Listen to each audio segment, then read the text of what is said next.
अस्सलाम वालेकुम, मैं हूँ आबिद अंदलीब। नाजरीन, 4 घंटे की डेडलाइन गुजरने के बाद इस वक्त क्या सूरत हाल है, पंजशेर की वादी के अंदर क्या हालात हैं, कहाँ तक बात पहुँच चुकी है, किस तरह से तालिबान जो है वो उस वादी का घेराव कर रहे हैं और ख़ास तौर पे पहली दफ़ा देखने को ये मिल रहा है सकूत काबुल के बाद आज तालिबान जो है वो अपनी एयर फोर्स को इस्तेमाल करने का इरादा रखते हैं। पंजशेर की तरफ से जो फाइटर्स हैं, जो पंजशेर की जो मूवमेंट है नॉर्दर्न अलायंस की, उनकी जानिब से भी बड़े सख्त ऐलानात किए गए हैं। पहले बहुत मुतज़ाद ख़बरें चलती रही कि अहमद शाह मसूद का जो बेटा है उसने ऐलान कर दिया कि वो तालिबान के साथ मुज़ाकरात करेगा। फिर कुछ अकाउंट्स ने उसकी तरदीद की कि वो आखिरी दम तक लड़ने के लिए मुस्तैद हैं, उन्होंने अपने लोगों को इकट्ठा कर लिया है। कुछ और ज़राए से इसकी जब हमने तस्दीक की तो ख़बरें यही मिली कि जो अहमद मसूद है उसने अपने इर्द गिर्द, अपने घरों के इर्द गिर्द तकरीबन 10 से 12 हज़ार लोगों को इकट्ठा करके एक मजमे में ऐलान किया कि हम सरेंडर नहीं करेंगे। ये सारी सूरत हाल क्या है? उसी वक्त पाकिस्तान ने एक बड़ा इम्पॉर्टेंट कार्ड खेला है और कई हज़ारों लाखों अफ़गानियों के जो है वो आज दिल जीत लिए पाकिस्तान ने, पाकिस्तान की जो गवर्नमेंट है उसने। और आखिर पे आपको ये भी बताएंगे कि क्या सूरत हाल है अफ़गानिस्तान के अंदर, जो हुकूमत बन रही है उसमें किस किस को कितना शेयर मिलने जा रहा है। ख़ास तौर पे अशरफ गनी, हमदुल्ला मुहिब और फिर जो अमरुल्लाह साले है, जो बिस्मिल्लाह मोहम्मदी है, इस तरह के तमाम लोग किस तरह से उस हुकूमत का हिस्सा बनेंगे भी या नहीं। पहले बात करते हैं पंजशेर की। जो वादी पंजशेर है इस वक्त ख़बरों का सबसे ज़्यादा मौजू जो है वो वादी बनी हुई है और इस वक्त बताया ये जा रहा है कि कई हज़ार तालिबान के दस्ते चारों तरफ से उस वादी का घेराव कर चुके हुए हैं।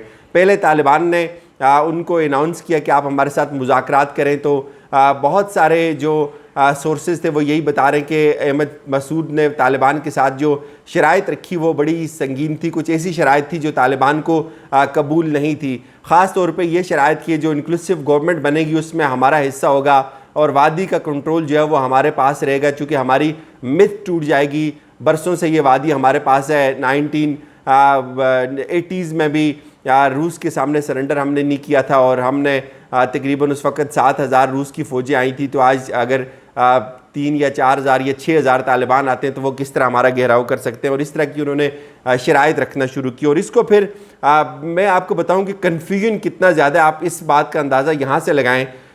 3 घंटे पहले राइटर्स जो है वो क्लेम करती है, बहुत बड़ी न्यूज़ एजेंसी है, राइटर्स कहते हैं कि अफ़गानिस्तान मसूद से ही will not surrender to Taliban. Al Arabiya को इन्होंने कोट किया है कि अल अरेबिया को इंटरव्यू दिया अहमद मसूद ने कि हम सरेंडर नहीं करेंगे। हालांकि उससे पहले ये खुद ये क्लेम करते हैं इनके एशिया एंड पैसिफिक चैप्टर के anti Taliban leader Masood wants to talk but ready to fight. अब रेडी टू फाइट की बात यही है कि उसके पास बहुत ज़्यादा फ़ौजी हैं और इस वक्त अगर हम ये बात करें कि अमेरिका का या इंडिया का जो हमायत याफ्ता आखिरी जो तबका है वो लोग हों या किसी लैंड की सूरत में हों, तो वो सिर्फ़ और सिर्फ इस वक्त पंजशेर के अंदर पाए जाते हैं। जितने लोग प्रो अमेरिका या प्रो इंडिया हैं वो सारे इकट्ठे हो गए। कुछ काबुल से भागे, कुछ कंदूज से भागे, कुछ जो जलालाबाद है या जितने भी मुज़ाफ़ात के सूबे हैं उन तमाम सूबों से भागकर पंजशेर में इकट्ठे हुए हैं। और ये पंजशेर एक आखिरी पॉइंट है इस वक्त, चूँकि रात को इन्होंने एक बहुत बड़ी शरारत की। शरारत यह की कि इन्होंने बगलान और उससे कुछ मुंसलिक जो इलाके थे, कुछ 3 अज़ला उसके ऊपर चढ़ाई कर दी। और इस वक्त चूँकि तालिबान का जो ज़्यादा फोकस है वो हुकूमत के क़याम पे है, वो काबुल एयरपोर्ट पे और दीगर जगहों पे है और अभी तक कोई उस तरह का रियासती वजूद नहीं पाया जाता अफ़गानिस्तान के अंदर। तो इन्होंने उस कमज़ोरी से फ़ायदा उठाने की भरपूर कोशिश की और इन्होंने अपने कोई फ़ौजी और कोई अपने जो इनके पास इस वक्त सबसे ख़तरनाक यूनिट्स हैं, कुछ जो अमेरिकन ने ट्रेंड किए हुए थे, उनके पास जहाज़ भी है और उनके पास बड़ा लेटेस्ट असला भी है, बड़ी इक्विप्ड किस्म की गाड़ियाँ उनके पास जिनके ऊपर मुख्तलिफ गनें नस्ब होती हैं। तो उनके ज़रिए इन्होंने 3-4 अज़ला के ऊपर कब्ज़ा कर लिया।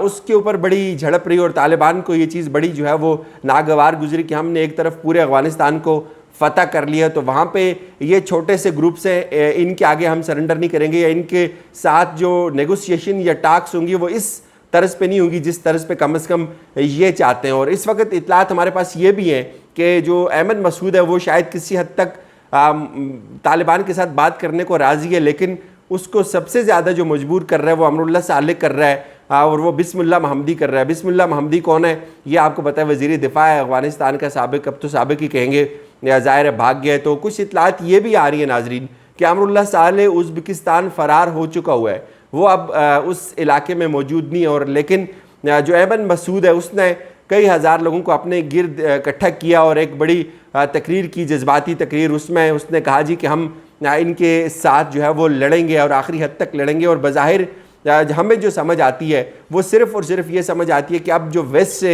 मदद की अपील की जाती है या कुछ फ़ंड्स की अपील की जाती है, वो एक बरसों से इनका वतीरा रहा है। इसके वालिद का भी पहले ये अमेरिका से लेते रहे फ़ंड और लड़ते रहे तालिबान के ख़िलाफ़, और इस बिना पे लड़ते रहे कि तालिबान के ख़िलाफ़ लड़ने का मतलब है ISI के ख़िलाफ़ लड़ना। तो अब भी शायद ये किसी मदद की अपील करेंगे हिंदुस्तान से, और अमरुल्लाह सालेह जो है उसके पीछे भारत है, इस पे किसी को जो है वो कोई शक नहीं है। ये सूरत हाल है। और कुछ लोग ये भी अभी क्लेम कर रहे हैं कि आज तकरीबन 20 से ज़ायद तालिबान को घात लगाकर जो है वो इस वादी के अंदर जाते हुए जो है वो उन्होंने निशाना बना दिया और उन्होंने मार दिए तालिबान को। अब ये ख़बर कहीं से भी बहरहाल तस्दीक नहीं हो सकी इसकी। जहाँ तक पंजशेर का ताल्लुक़ है, हमने आपको पहले बताया, ये एक वादी है जिसके अंदर दाखिल होना बहुत थोड़ा सा मुश्किल है, इसलिए कि ये एक ऐसी वादी है, इसकी पोजीशन ऐसी है कि यहाँ आपको इसकी चारों इतराफ़ में जो है वो पहाड़ियाँ हैं।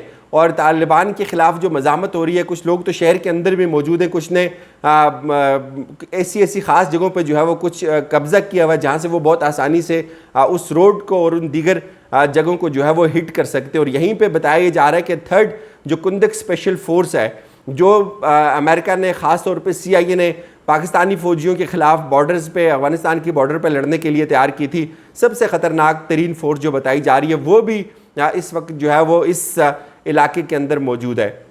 अब आज की रात चूँकि बड़ी हंगामा खेज़ रात होगी, एक तरफ आबादी है बहुत ज़्यादा और शायद हालात नॉर्मल ना हों और हमें एक बहुत शदीद किस्म की लड़ाई जो है वो पंजशेर में देखने को मिले, लेकिन खुदा ना करे ऐसा हो। अब मैं आपको बताता हूँ अफ़गानिस्तान के अंदर कुछ इश्यूज़ इस वक्त बहुत ज़्यादा रिपोर्ट हो रहे हैं।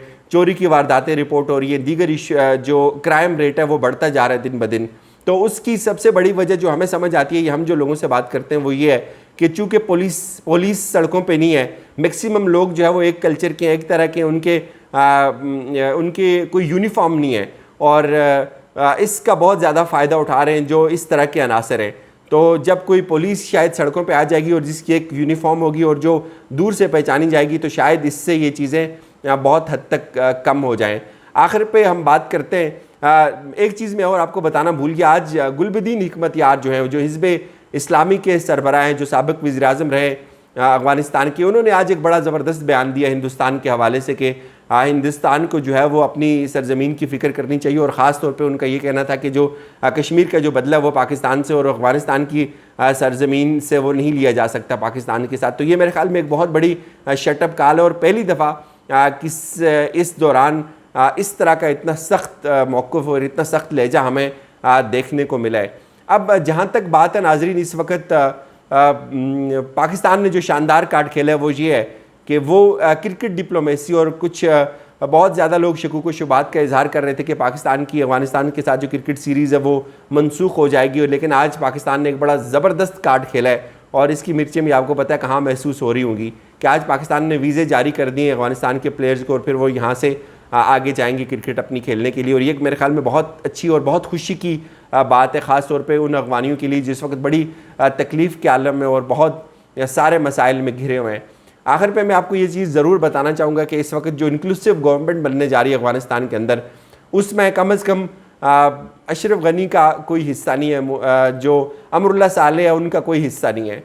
यही इस वक्त एक पेचीदगी है। अमेरिका ये चाह रहा है कि इंक्लूसिव अगर गवर्नमेंट बनानी है तो उसमें हमारे बंदे भी शामिल हो जाएं, वो बंदे जिन्होंने पहले ही अफ़गानिस्तान को बर्बाद किया है। तो तालिबान की आगे से जवाब यही आता है कि भाई इनके ख़िलाफ़ तो हमने जहाद किया है, इनके ख़िलाफ़ तो हमने 20 साल लड़ा है, ये भी आपके ही बंदे थे, ये भी आपका ही दूसरा रूप थे।